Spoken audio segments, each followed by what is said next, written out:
Welcome back to Development Division. It's Chris, and today I'm going to be working on my clips a little bit. You won't see it in the video, but I'm working on the front subframe. I'm going to be replacing the rubber bushings with solid bushings from VOLK Metalcraft. So let's bust out the torch and the pain pills because this one's going to be a doozy. You know I love suspension. Let's get into it.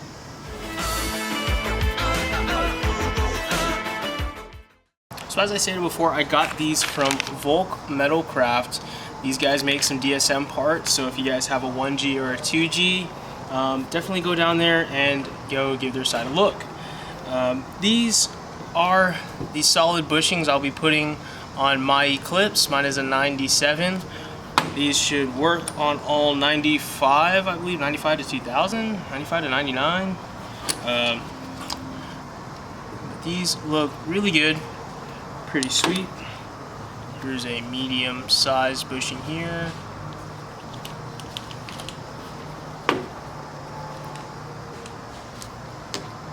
And we have the biggest one of the bushings. These look pretty sweet. These are CNC machined, I believe, here in the USA. If I'm wrong, then whatever, bro. Some of the best stuff is made overseas.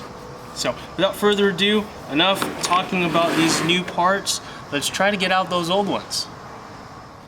The front subframe bushings are large rubber isolators that mount the crossmember to the chassis. On this car, they're steel sleeve rubber designed to absorb vibration and reduce harshness, but over time they dry out and crack, causing extra play.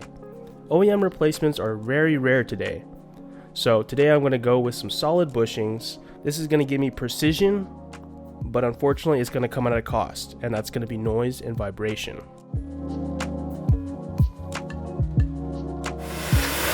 Here we go!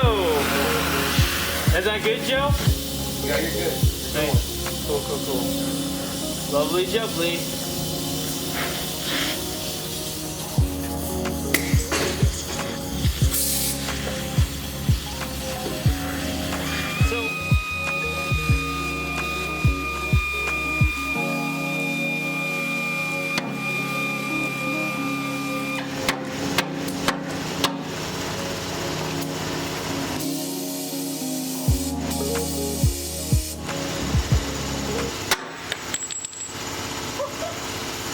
What do I do, bro?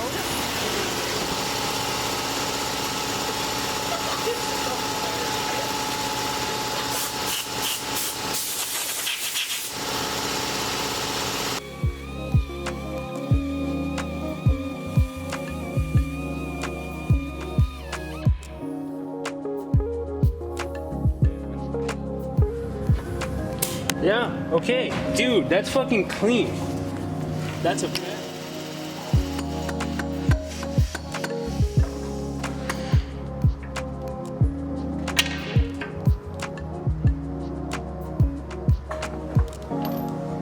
Yes, sir.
Now that I've removed most of the rubber parts of the bushings, I need to remove the outer shell sleeves from the subframe.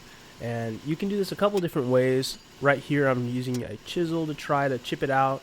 That kind of takes a little bit of time. But then I upgraded to the Sawzall, where you just cut a slit in the shell, and that'll open up enough relief where you can punch it out. That seems to work pretty good. You just got to be very steady with the Sawzall. Precision and skill is going to be your best friend, because you don't want to go too far and cut into the subframe.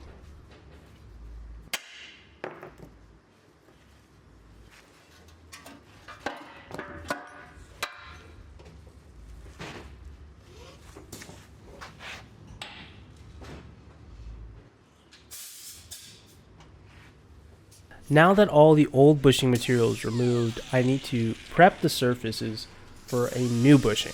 And how we're going to do that is use a wire wheel. I have a wire wheel attached to an air-powered drill. However, you can use a wire wheel on a cordless drill or something like that. A wire wheel works really, really good for something like this. You're going to clean it out, spray it with some brake cleaner, and just make sure that it's completely clean, so when I put in the new bushing, there's nothing in there to jam it up and stuff like that.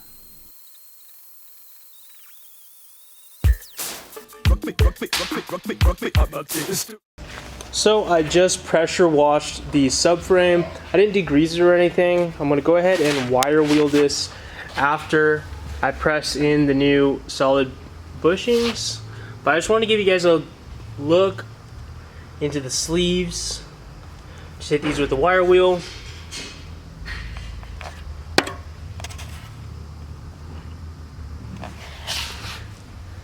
And the old bushings were just pretty toast.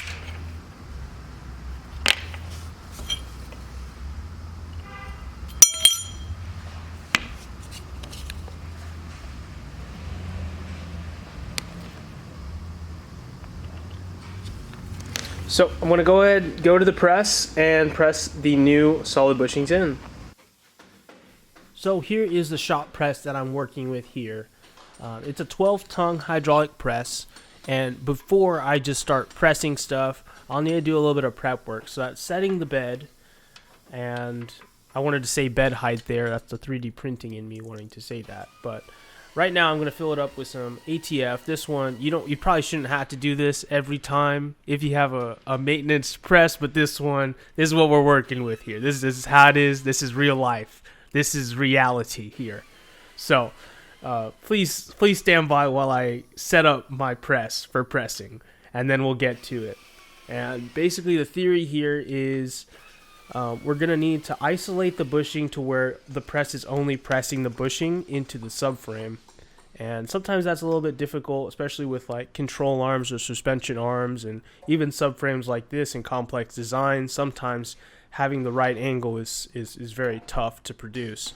So having a bunch of different size sockets, pieces of wood, big chunks of metal really helps in being able to manipulate your press and manipulate the angles into having an angle where you can actually use the press. And I was able to reach all the locations with the press. I think the innermost bushing I had to use the hammer for a little bit. Which is fine. You can use the hammer to press it in, or maybe even a portable solution. I'm sure there's kits out there, but this is kind of how I approached it. All of them went in pretty chill. Just takes a little bit of time to get that setup correct.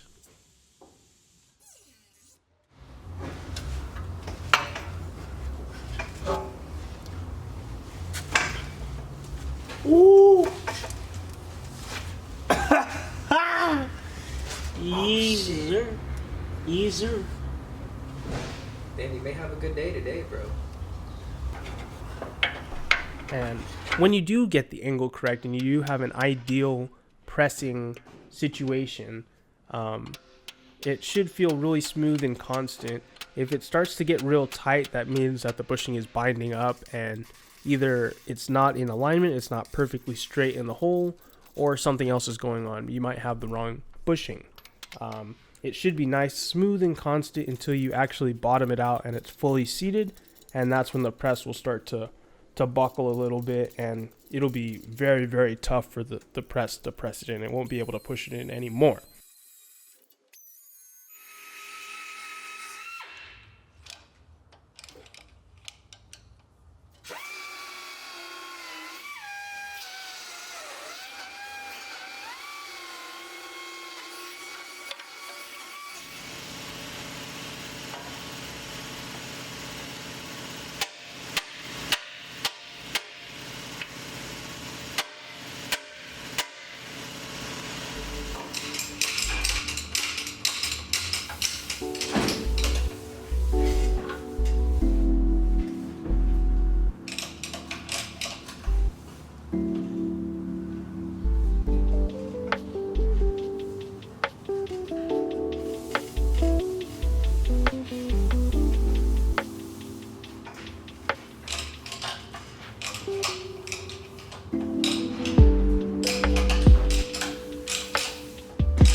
Put this subframe on with the assumption that I will be able to add the steering rack afterwards and I won't have to lower it.